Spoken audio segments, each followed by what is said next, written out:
Les grosses têtes de Philippe Bouvard sur RTL. Mesdames, Mesdemoiselles, Messieurs, dans le cadre de nos après-midi récréatifs, Radio-Télé Luxembourg vous propose Philippe Bouvard dans les grosses têtes.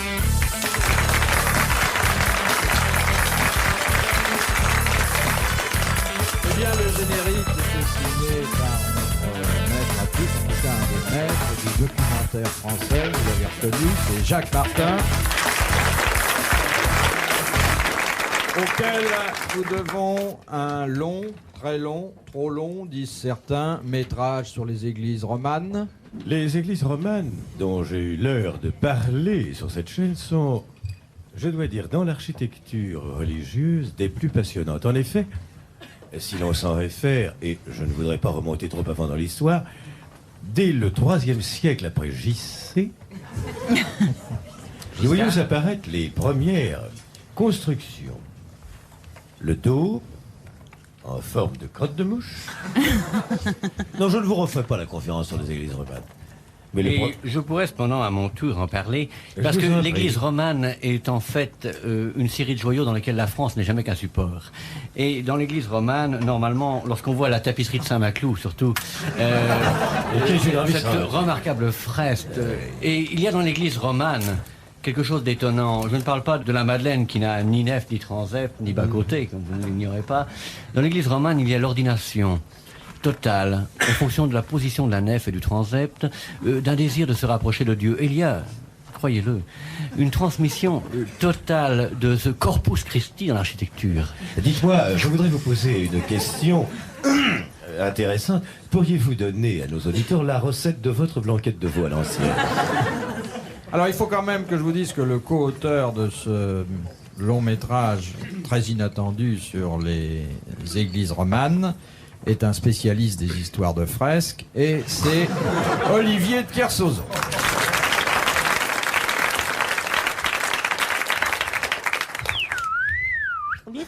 حاجة كتسكتي وبرك كتيري سي راديو فاتيكان راديو أشلو حلا دب دقول حلا زلا حلا منيسي رجع سلا حل. Ici Radio Luxembourg, coup d'œil sur le monde. Radio Luxembourg, coup d'œil sur le bourg. Vous êtes en direct avec les grosses têtes, hein, vous, Philippe? Le transistor déréglé, c'était Sim.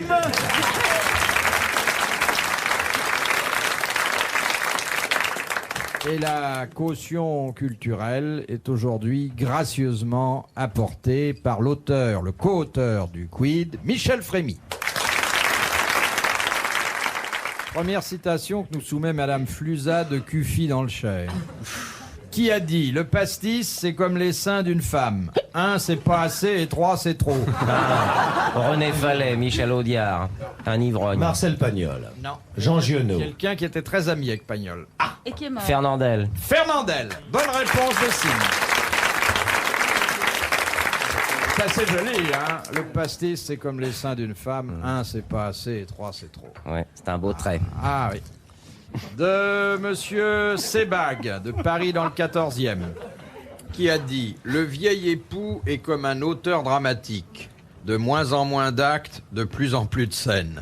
Ah, c'est joli. Ça C'est un pourrait, auteur ça dramatique. pourrait être Guitry, mais c'est pas lui. Non, C'est un humoriste français. il n'est pas connu du tout comme humoriste. hein. C'est un C'est- critique dramatique. Non, Un écrivain? c'était un écrivain assez solennel, académicien de son temps. Ah bon? Un peu politique, peut-être? Pas du tout. L'est-il mort il y a longtemps? Oh, il est ben mort il y a... Oh, ben Dieu! Quand l'est-il mort, l'académicien? Oh, Philippe! Il y a 30 ou 40 ans. Oh, la vache! Est-il mort âgé? Comment? Est-il mort vieux? Les académiciens meurent généralement vieux, comme Oui. on les élit pas avant 70 ans. Ben, oh, Philippe! Oui, oui, Père Jacques. Ben, Père je vois pas. Martin. Ben, attends, Kersauzon, te vois-tu? Hein? Vois-tu? Et Bouverbeau, est-ce que vous pouvez nous dire s'il a tenu longtemps la charrue à l'Académie? Quoi qu'il faisait comme roman? Il faisait dans l'agricole, dans le littéraire? Non, il faisait dans ce qu'on appelait à l'époque le roman psychologique. Oh, ouais, c'est Henri Bordeaux! C'est pas loin. Henri Bordeaux, Émile Toulouse. C'est un romancier, attends voir. Mais c'est un romancier paysan, mon Dieu. Mais ben Dieu non. Mais pourquoi on parle comme ça, alors? Il est pas paysan. On parle comme ça parce qu'on a décidé de parler comme ça. On s'est Hein. laissé entraîner, quoi. Ouais. Allô, vas-y donc, dis-moi un peu ton mot, toi. Ben, je cherche. Eh ben, cherche donc, nom de Dieu. Non, mais c'est Excusez-nous, pas madame, vous êtes de facile. la ville, non? Alors, il donnait pas dans le sillon grivois, alors. L'Académie française. Bah, y a pas que André Ben- Teurier. Non. C'est dans le genre. André Taulant. Mais vous les savez tous par cœur. Un bateau. A-t-il beaucoup écrit? Oui. Il est devenu un auteur classique. Oh, classique, non. C'était un militaire. Non. Non, c'est un auteur, quoi, un romancier qu'on lit plus maintenant. Hein. Il n'a Bah, jamais fait non. de politique. René Boilève. Non. Martial Tripou. Qui est, André Berluron. qui est Marcel Tripou? Vous pouvez me citer une œuvre de Marcel Tripou? Plusieurs. Souvenir d'une vache, Le retour à la nature. Comment aimer, Histoire d'un tilleul, Cœur croisé. Tu oublies Sobre mais bretonne. Oui. Prémets-le. Dans la première page est sublime. C'est pas Paul Bourget, mon Dieu. C'est Paul Bourget. Je l'avais mis sur la ligne avec Cœur croisé. Paul Bourget. Ben oui. Ah, Dieu, c'est pas n'importe qui. Hein. Non. J'allais dire Alfred Orly, mais je suis pas tombé, ouais. Hein. T'es sur la bonne piste. C'est ben bon, Bourget. Ben, Oh, Bourget, c'est c'est... bon. Oh, Bourget, oui. Dites-moi, Olivier de Kersauzon, comment commence le Bretonne mais sobre? Vous C'est un vous souvenez très de beau la roman. première page? La première page. La jeune fille regarde la mer. Là-bas, les vagues, les unes après les autres, viennent changer la forme de l'horizon. Elle regarde vers la bouteille du Calvados. Son regard risque de se perdre dedans. Elle le regarde une fois, elle la regarde deux fois, la troisième fois, elle ne la regarde plus, elle l'a dans le bec. Elle le louche sur le goulot. Non, mais non, si la littérature vous intéresse pas, si. Excusez-moi. C'est le chapitre d'ailleurs intitulé Boulot, dodo, goulot. Et c'est comme ça que, en regardant par la fenêtre, que je vous relis ici, elle voit le bateau de son père au large dans la bouteille qu'elle boit. C'est sublime, non? Ah, c'est ça. C'est Ah, pas c'est- que de la littérature, c'est déjà de la photographie littéraire. Ah oui. Ah, Marcel Bridoux avait du talent. hein. Exactement. ouais. Comment ça se fait que Marcel Bridoux ne figure pas dans le quid, Madame Frémy? Ah, je me le demande. Parce que si la mère Frémy buvait moins, eh ben, elle mettrait des trucs plus mieux dans son quid. Il est vrai que vous m'en voulez, j'ai pas encore compris pourquoi. Ben, parce qu'il figure pas dans les records. alors Exactement. Ah, mais il fallait le dire. Non, je ne vais pas le dire. C'est à vous de faire des livres sérieux plutôt que de mettre des n'importe quoi. Et j'ai des noms dans vos corps à obsédés sexuels, il y a des noms qui ne sont pas dignes de la carotte d'or. je vous le jure.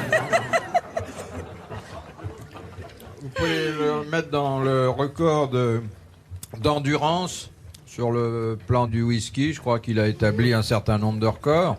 S'il n'y a plus de place du côté de la voile, Oh, monsieur Bouvard, je bois moins que vous ne dites du mal d'autrui. de Monsieur Nicolas Jec de Reims. Ah, le revoilà.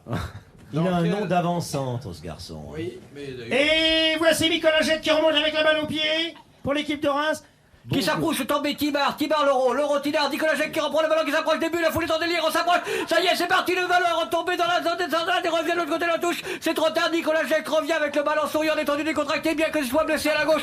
Vous êtes l'entraîneur de Nicolas Jacques, comment ça passe-t-il? Nicolas Jacques a eu une saison très dure, je dois dire que son genou lui fait encore mal, mais vous venez de voir sur le terrain, c'est un garçon qui a une très bonne accroche, et je dois dire que sa nouvelle paire de chaussures lui permet de continuer de tourner. Je reviens dans le gros reportage, Nicolas Jacques s'approche dans le but, il s'apprête à shooter, il dérape, il saute, il tombe, la foule est en délire.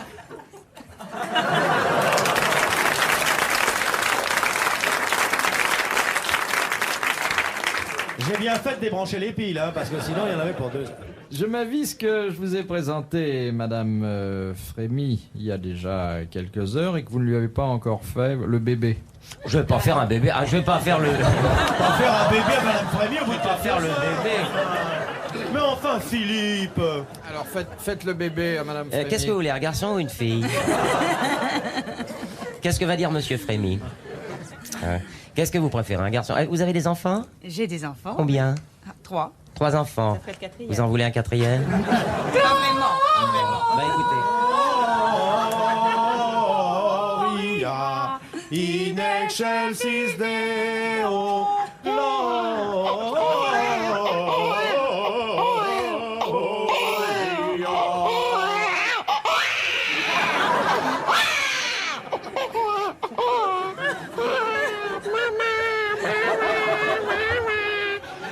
Qu'est-ce que tu Vous fais êtes la maman, Madame Frémy, qu'est-ce que je fais? On le garde ou je le pique? Pardon. Ne piquez pas, c'est un hérisson. Voilà, monsieur Sim vous a fait le bébé. Oui. C'est pas méchant. Hein. C'est très gentil. Ouais, j'avais tant de choses à vous dire. Mais est-ce qu'il vous est arrivé, Sine, en faisant un bébé, de faire le bébé? En faisant un bébé, de faire le bébé. Oui. Est-ce qu'il Eh vous bien, est écoutez, arrivé jusqu'à présent rarement, mais je vais y penser dès ce soir lorsque je vais rentrer retrouver ma charmante épouse. Est-ce que vous pourriez, au moment crucial, faire un bébé, de lui faire... Ça s'appelle sonoriser les rapports. Écoutez, je ne sais pas, je vais essayer quand même. Je vais essayer. De Monsieur Nicolas Jacques, de Reims. Encore de lui. Et Exactement. voici Nicolas Jacques qui revient du vestiaire. Il a bien maillot neuf. Nicolas Jacques qui était relativement blessé, je vous le rappelle, lors de la première partie du match. N'a pas voulu se faire remplacer. C'est avec un courage qui fait l'animation de la foule. Il est très applaudi. Nicolas Jacques de Reims qui réapparaît sur le terrain. Dans quelles circonstances les Derrière le Japonaises... catafalque, Monsieur Nicolas Jacques arrive avec une gerbe offerte par le président de la République. Vous voyez que c'est difficile hein, Pour la veuve de poser une Nicolas Jacques, question. il est très difficile aujourd'hui de suivre ce cercueil. Nicolas Jacques, je vous le rappelle, poseur de questions permanent, homme étonné, homme de lettres et de culture, décédé après un duel à RTL. Vous voyez, Madame Frémy, il y a eu Vous voyez, Madame deux Frémy. époques dans les grosses têtes. La première époque où il était plus difficile de répondre que de poser la question. Maintenant, c'est le contraire. Et ça devient très difficile de soumettre à ces messieurs qui pensent à toute autre chose qu'à la culture une question envoyée par les auditeurs. Alors, Jacques Martin qui vous parle en direct de RTL depuis quelques instants. Philippe Bouvard essaye de placer sa question. Et Nicolas Jacques qui arrive au virage. dans quelles circonstances les Japonaises s'attachent-elles les deux jambes serrées l'une contre l'autre? Pour pas avoir d'enfant. Quand leurs japonais sont absents. Ah, est-ce une mortification volontaire? Non. C'est pour éviter quelque chose? Oui. Pour éviter d'avoir les jambes torves. Non. Lorsqu'elles vont se faire harakiri. Bonne réponse de Jacques Martin. Et pourquoi s'attachent-elles les jambes avant de se faire harakiri? Pour ne pas lever la jambe. Pour pas être vu morte dans une position indécente. Exactement. Très bonne réponse d'Olivier de Kersauzon. Qui c'est qui a répondu? Ah, mais j'ai déjà dit bonne réponse de Jacques Martin. Il y avait deux réponses. Hein. Pourquoi vous y avez très bien répondu tous les deux. De Monsieur Mertens, de Nerwinden, en Belgique. Comment tu fais ça? Regarde. Alors écoutez, tout ça n'est pas très radiophonique. Hein. Alors, il faut que j'explique un peu ce qui se passe. Voilà, ces messieurs, Monsieur Martin et Monsieur Sim, se mettent sur la main des produits variés, cigarettes, chocolat, etc. Ils donnent un lentilles. coup sur l'avant-bras ou sur le poignet, et hop, ça se fiche entre leurs lèvres. Ouais. Bon. Avec des lentilles, vous m'avez jamais vu faire ça? Non, mais avec un poids de 20 kilos, ça me ferait rire. Avec un verre de, Oh là. un verre de liquide. Là. Fais attention à mes dents. Non, n'offrez pas de cachou aux hôtesses, Monsieur Cachou, ma Martin. petite fille, viens. Viens chercher du chocolat dans la poche du monsieur. Viens, viens petite fille. Viens, mon petit bijou. C'est si gentil à cet âge-là. Viens, n'aie pas peur de mon couteau. Ah, c'est le numéro de vieux cochon dans lequel excelle Monsieur Martin. Je m'entraîne Ouais. avant la maison de retraite. Vos infirmières auront de bons moments. C'est pas les infirmières qui m'intéressent, c'est leurs enfants. Je voudrais vraiment faire quelque chose pour les jeunes. Vous, Monsieur Kersauzon, vous êtes aussi porté sur la petite fille? Ah, énormément. Il a vécu maritalement avec une sirène de 3 mois. Viens, mon petit bijou, viens. Oui, mais en tant que t'auras des cachots comme ça, je viendrai pas, hein. Viens, mon petit chou. Viens, on va jouer au petit chaperon rouge. Oh. Papa va se déguiser en loup et tu vas monter dans son lit. Oui, Hein? D'accord. Hein. Bon, j'arrête là cette représentation parce que j'ai peur que ça ne concerne plus les Parce que enfants. nous avons fait des années de théâtre pour enfants. Ah oui, Oui, nous faisons partie du théâtre Landru aussi. Oui. moi. On a fait le théâtre du petit monde. Alors, la question de Monsieur Mertens, de Nerwinden en Belgique, la voici. Si l'on en croit le Kama Sutra, Ah, Oh là. quels problèmes sexuels ont les personnes chatouilleuses? Eh ben, elles peuvent pas y arriver parce qu'elles rient tout le temps. Précoce. Non. Non. Les personnes Non. chatouilleuses sont frigides. Oui. Mais oui. Elles ont face oui. à la sexualité une espèce Une de attitude peur d'une qui régression. débouche sur la frigidité. Sur la frigidité. Très bonne réponse de Jacques Martin. Ça leur suffit alors. Ça leur suffit. Bah oui, faut croire. C'est que- l'orgasme au moment de la rigolade.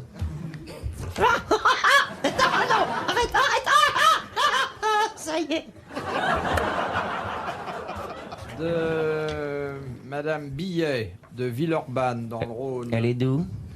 Ah, Madame Billet-Doux. Ah, c'est joli. Ah, bah si, bah si. Oui, d'accord. Quel privilège au sein de l'Assemblée générale de l'ONU qu'aucun autre pays ne possède. Ah. Il y a plusieurs Voyage représentants. militaire, Non, politique. politique. Il n'y a pas plusieurs représentants. Si, il y a 3 représentants pour l'Union soviétique. Très bonne réponse d'Olivier de Kersauzon.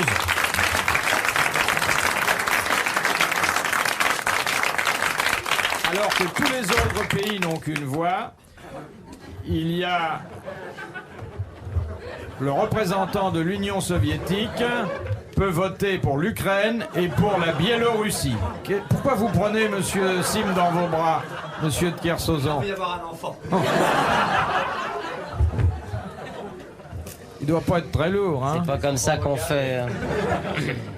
De Monsieur Mahé de Paris dans le 12e. Les stations de métro Quai de la Râpée et Louvre se différencient de toutes les autres stations. Par quel détail? Elles sont pas dans un tunnel. C'est gratuit. Elles sont au bord de la Seine. Non, Elles montent. Elles sont en dessous du niveau de la salle. non. On ne souffle pas dans la salle, hein? Ou alors uniquement dans ce sens-là. Et je dois dire que si elles se trouvent dans le même cas, c'est pour des motivations différentes. Elles sont sur la même ligne déjà. Est-ce qu'il y a une question d'eau? Non, ah bon, excusez-moi, je ne prends jamais le métro. Elles sont en sens unique. Parce que ma Rolls n'est pas pliable. Je ne vois pas du tout. Est-ce qu'il y a Le une métro, question c'est de quoi, Philippe? profondeur, Non. Ce sont les plus profondes. de taille? Les contrôleurs ont la rame. Il n'y a jamais de train. Alors, quai de la Ah, Râpée, que je vois bien, et la station Louvre. Le quai est pas à la hauteur du train. Non.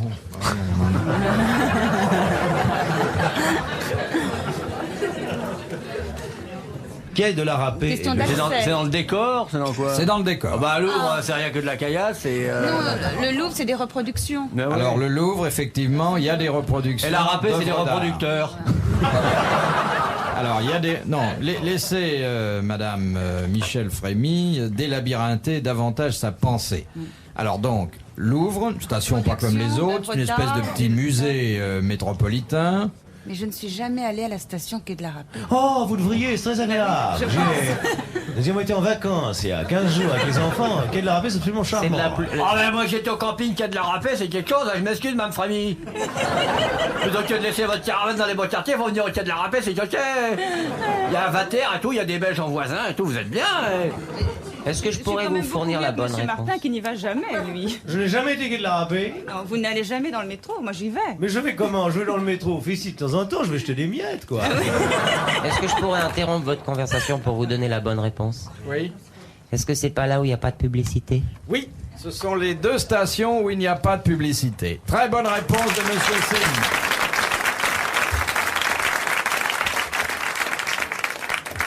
Avec son air de pas y toucher. Alors, Ça, vous aviez pas pu Monsieur voir. Sim, j'ai dit qu'il y avait 2 raisons différentes. Alors, si à Louvre, il n'y a pas de publicité, Ben, c'est parce que c'est pour pas faire du tort au musée. voilà, c'est parce que les œuvres d'art monopolisent toute la place disponible. Et si à Quai de la Râpée, il n'y a pas de publicité non plus, alors qu'il n'y a pas d'œuvre d'art, Parce qu'il n'y a pas la place. parce qu'il n'y a pas la place. Très bonne réponse. Bravo.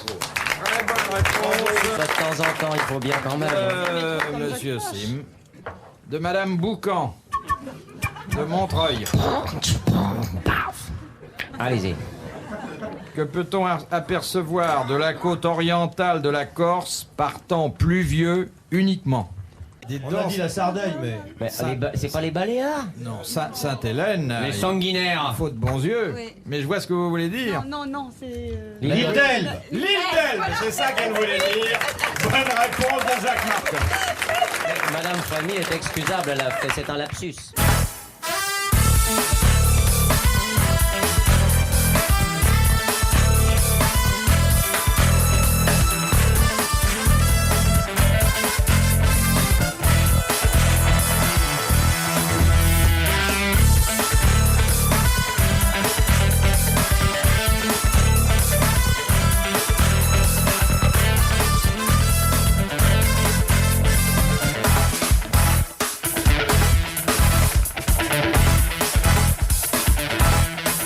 Une question de Madame Corollaire de Saint-Brieuc qui s'adresse en priorité à Olivier de Kersauzon. Vous allez comprendre tout de suite pourquoi. Non, c'est pas une question sur le whisky. Moi, je voudrais, Bouvard, que Olivier nous réponde avec l'accent breton et le vrai, celui de son pays.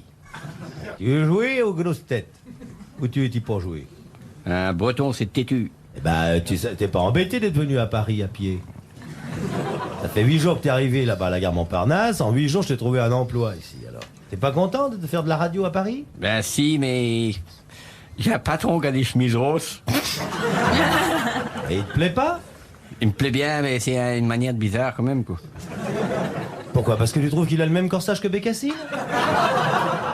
Ben, une chemise rose, hein, c'est pas fait pour les hommes. Mais qui t'a dit que c'était un homme? Ben, c'est que... Sa culotte est trop étroite pour être une jupe. C'est pas sa culotte, regarde bien, c'est son collant. Et qu'est-ce que tu es venu faire à Paris? T'étais pas heureux là-bas? Où il y a tout en Bretagne? Les artichauts ont gelé. Alors j'ai été obligé de venir. Monsieur Bouvard. Il a une résidence là-bas. En Bretagne? Oui. Oh, ça m'étonnerait, parce que... Pas fou, pas fou. Il pourrait pas aller là-bas sans guide. Mais vous parlez le breton, monsieur de Kersauzon? Oui, couramment. Comment c'est? En trouw den geluur die gedas, mes auditeurs à Bouvard, à l'une arskette trop de dos et de Madame Frémy, genégouz is her. Vous voulez la traduction? Oui. Vous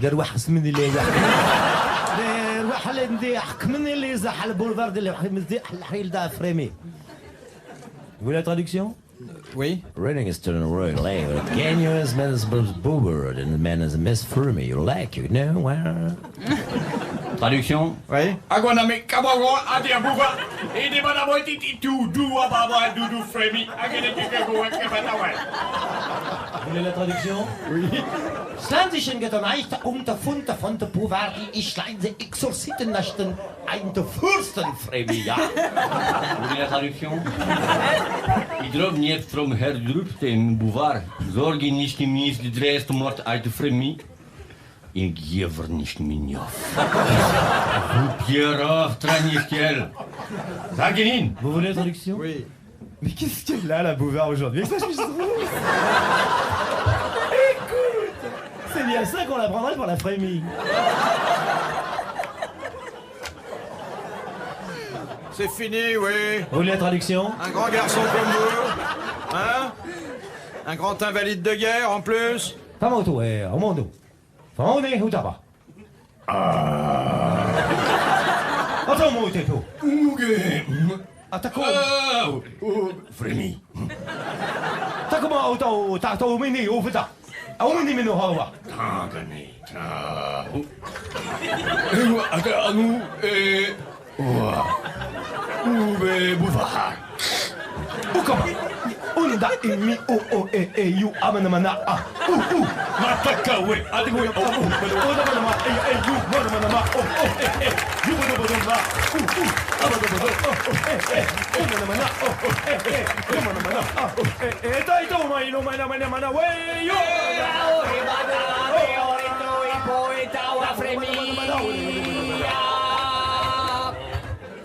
Vous voulez la traduction? Oh non, on a compris, là, on a compris.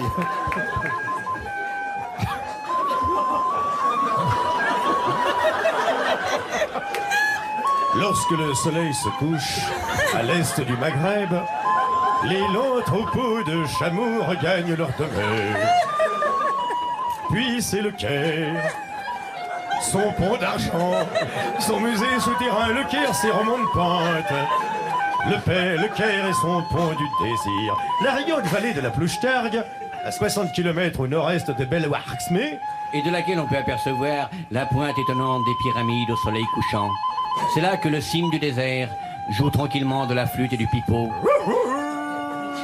Tandis que le boulevard garde ses frémis. Oh, pardon. Étrange pays, descente du Nil, remontée du nul. Ah.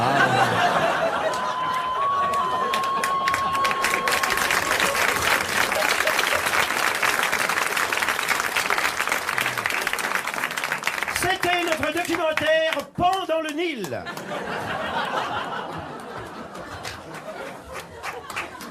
Bon, tout ça est parti de Saint-Brieuc, si je peux dire. En tout cas, vous avez voyagé gratuitement, là, hein? Et du postulat posé par Madame Corollaire, à savoir... Du corollaire posé par Madame Postulat. C'est curieux, un postulat posé par un corollaire. Quelle différence faites-vous? Et je vous rappelle... Je ne fais aucune différence. Oui, vous, mais Monsieur de Kersauzon, Aucune. qui est concerné au premier chef. Enfant de 1789. À boire, infirmière! Quelle différence faites-vous entre un hublot et un sabord? Le hublot est situé à l'intérieur même et le sabord est situé à l'extérieur. Non, le hublot. Permet d'avoir la tête. Et le sabord, le hublot est rond, le sabord est carré. Ah non. Bon, Madame de Saint-Brieuc. Ah non. Il y en a un qui est à droite et un autre à gauche. Non, il y a une différence fondamentale entre Il y en le a un qui sabord... s'ouvre et l'autre pas. Eh ben oui, il fallait Ah, le dire. voilà. Ah, quand même, hein. Je l'ai dit. Mais pas tout de suite. Mais Bonne réponse d'Olivier de Kersauzon, mais il y en a eu une mauvaise avant. Alors dites donc, si vous confondez le sabord et le hublot, moi je monterai jamais dans votre bateau. Vous y monterez pourtant un jour, Philippe, pour un ultime voyage. Vous irez avec moi regarder la mer dans les yeux et je vous désignerai moi-même la lame qui vous emportera au fond. Et je vois déjà les regards troubles des Non, poulpes. je veux pas me noyer parce que vous me feriez du bouche à bouche. Je vois le regard trouble des poulpes dans les grands fonds.